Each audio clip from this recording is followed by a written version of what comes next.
பட்டை எடுத்துக்கோங்க. எத்தனை சைஸாக இருந்தாலுமே பரவாயில்ல, உள்ளங்கை சைஸில் எடுத்துக்கோங்க. அடுத்ததாக 1 டீஸ்பூன் அளவுக்கு கிராம்பு எடுத்துக்கிறேன். ஏன்னா பட்டையோட அளவில் பாதி அளவு தான் கிராம்பு இருக்கணும். கிராம்பு அதிகமாக இருந்துச்சுன்னா ரொம்ப மசாலா ஸ்மெல் நமக்கு அடிக்கும். கொஞ்சம் கவனமாக பார்த்துக்கோங்க.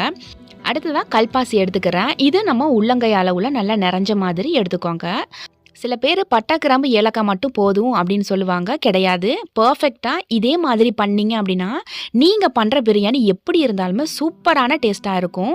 ஜாதிக்காய் வந்து 2 நான் எடுத்துக்கிறேன். ஜாதிக்காய் வந்து நல்ல ஸ்மெல்லாக இருக்கும், அதனால 2 நமக்கு போதுமானது. அடுத்ததாக அன்னாசிப்பூ ஒரு 7 எடுத்துக்கிறேன். சின்னது பெருசு எதாக இருந்தாலுமே ஒரு 7 அன்னாசிப்பூ நீங்கள் எடுத்துக்கோங்க.